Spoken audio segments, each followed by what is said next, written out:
Salut à tous les amis cryptomaniaques.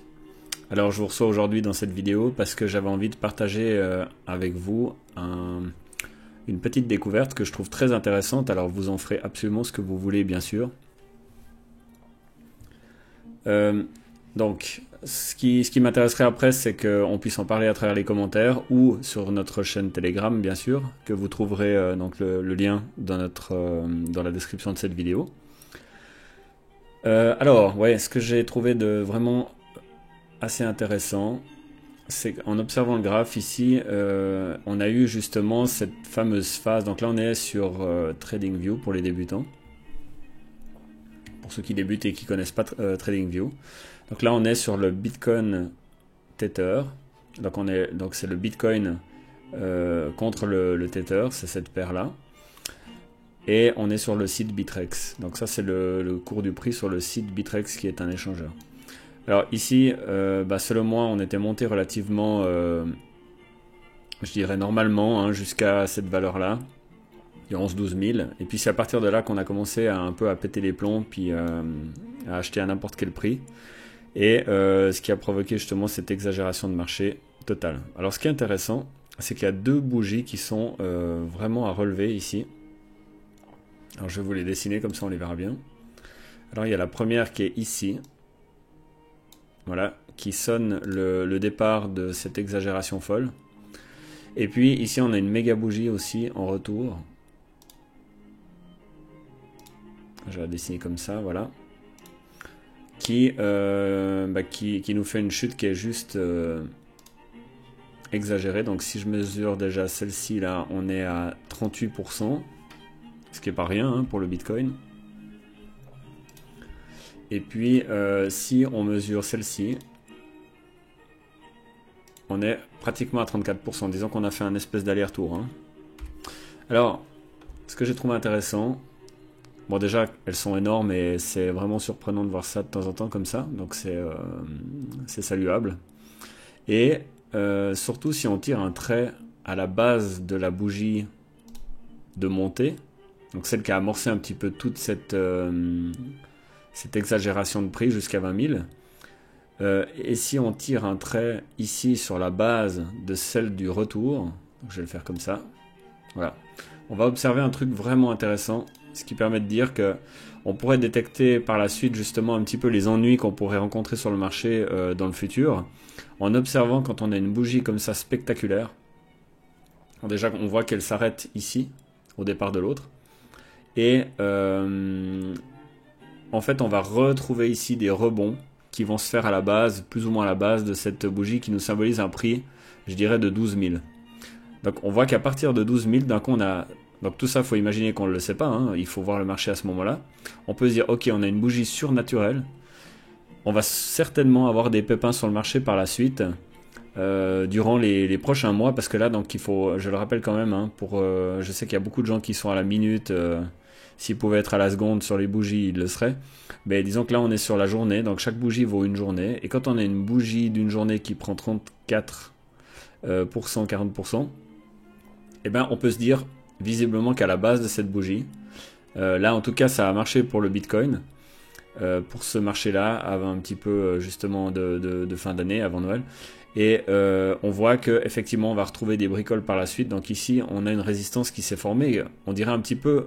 Je sais pas comment comparer ça, mais on dirait une espèce d'empreinte digitale. C'est-à-dire que l'accélération a été tellement violente, tellement symbolique, que on dirait que ça a imprégné le marché pour quelques mois. Donc ici, là, en l'occurrence, on voit que on vient rebondir ici. On a donc cette redescente, on vient rebondir sur ce prix de départ. Alors ça, c'est déjà vraiment intéressant. Ensuite, on fait notre premier rebond. Et là, on vient rebondir contre la deuxième qui descend, contre l'arrière de la deuxième qui descend. Donc on a vraiment un prix symbolique ici de 16 000, 16 500, 16 700 et ici de 12 000. On a ces deux prix qui sont très symboliques là, symbolisés par ces deux super bougies. Et on voit qu'on vient rebondir et que c'est impossible de remonter par-dessus. On vient ricocher sur celle du bas, rebondir sur celle du haut et repartir plus bas. Et ensuite on va rebondir en dessous de ce plafond là. Et là, franchement, on voit que c'est quand même très clair. Hein. C'est très puissant. Cette résistance-là, elle a été imprégnée dans le marché, quoi, dans le graphique. Donc, et c'est pas fini, hein, parce qu'en fait là on parle quand même, voilà, 2018, début février. Et là, on va retrouver encore ce phénomène. On a ces rebonds là sur ce fameux prix de 12 000. Et encore une fois, je le rappelle, pour ceux qui sont un petit peu adeptes des indicateurs, on a l'Ishimoku qui est incroyable et qui nous symbolise justement des résistances très violentes dans cette zone 12-14 000. Mais là, disons qu'elle est vraiment particulièrement marquée et on la voit vachement bien. Alors, c'était disons déjà un petit mot pour dire que on arrive un petit peu quand même, on devrait quand même se poser la question quand on voit une telle exagération. Déjà, on sait que c'est pas normal, tout le monde le disait hein, sur la toile, sur YouTube. Et c'est vrai que là, quand on voit des départs pareils, 40% dans une seule bougie d'une seule journée, on doit se dire qu'on va probablement laisser une trace sur le marché, un souvenir, et puis qu'on va s'en rappeler pendant assez longtemps. Donc là, ce qui me permet de revenir au prix d'aujourd'hui.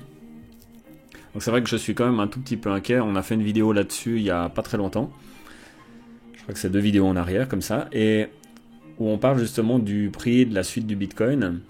Donc parce qu'en fait je compare disons 3 traders du marché. Il y en a un qui est francophone et 2 qui sont anglophones qui parlent justement, un qui parle que le crash n'est pas terminé, qu'on devrait peut-être atteindre en dessous de 5000. Et un autre qui dit que, enfin 2 autres qui sont aussi relativement recommandables, qui disent que effectivement le plus bas a été atteint et qu'on va monter. Alors ce qui est intéressant de voir, c'est ces fameuses 2 lignes. Effectivement, on voit qu'on a toujours 2 rebonds. Ça c'est super intéressant. Donc on a 2 rebonds, puisqu'en fait on a un déplacement en zigzag, mais ça aussi je l'ai expliqué, je vais peut-être pas trop me répéter à travers les vidéos, vous pouvez aller voir sur les autres. Mais disons qu'on a toujours cette phase où on a des impulsions comme ça, des vagues impulsives, des correctives, impulsives, correctives, impulsives, impulsives, correctives et normalement impulsives. Donc ce qui me fait dire qu'aujourd'hui, là, c'est encore pas trop tard. Hein. Disons que tant qu'on n'a pas dépassé, tant qu'on n'a pas vraiment marqué le moins 9002, je sais pas, je pense qu'elles ont quand même tendance disons qu'il ne faudrait pas être beaucoup en dessous de cette partie-là parce qu'on pourrait effectivement déclencher une descente relativement forte par la suite et puis effectivement donner raison au premier trader. Si on vient ricocher à ce niveau-là, et bien à ce moment-là, on va probablement percer enfin cette fameuse résistance des 12 000. Et puis ensuite partir assez sérieusement vers les 16 000. Donc tout ça pour vous dire qu'on voit, parce que c'était vraiment le sujet de cette vidéo, c'était pas forcément de parler du futur du Bitcoin dans les prochaines semaines, mais simplement de dire que on voyait très bien, très rapidement, en fait, qu'on allait avoir des problèmes avec ces prix. Et donc ce qui me permet aussi de dire qu'effectivement on risque de ramasser aussi assez sérieux sur les 16 000, puisqu'en fait on a une résistance qui est relativement puissante ici. Et donc on voit qu'on s'est traîné cette résistance là pendant un moment quoi. Donc maintenant le travail du Bitcoin et des marchés, ça va être de franchir cette ligne assez puissante. Mais s'il repart vers la hausse ces prochains jours, normalement il l'a déjà ricoché 2 fois. Donc si on est bien dans un uptrend, on devrait la perforer sans trop de problèmes. Donc voilà, c'était une petite vidéo pas trop longue que j'avais envie de faire justement pour vous demander un petit peu aussi ce que vous en pensez de cette théorie, enfin de ce point de vue-là. Et puis je trouve vraiment effectivement intéressant que vous m'adressiez aussi un petit peu vos pensées par rapport à ce sujet, de voir un petit peu ce que vous pensez de ces empreintes qui peuvent être laissées sur le long terme, comme ça sur les marchés. Voilà, écrivez dans les commentaires si vous en avez l'occasion, ça nous ferait super plaisir de pouvoir échanger sur ce sujet. Voilà. Je vous remercie de m'avoir suivi. Justement, c'est une vidéo qui était un petit peu plus courte que d'habitude, avec un petit peu de musique de fond. Et j'espère vous retrouver dans la prochaine, très bientôt. Allez, bonne soirée.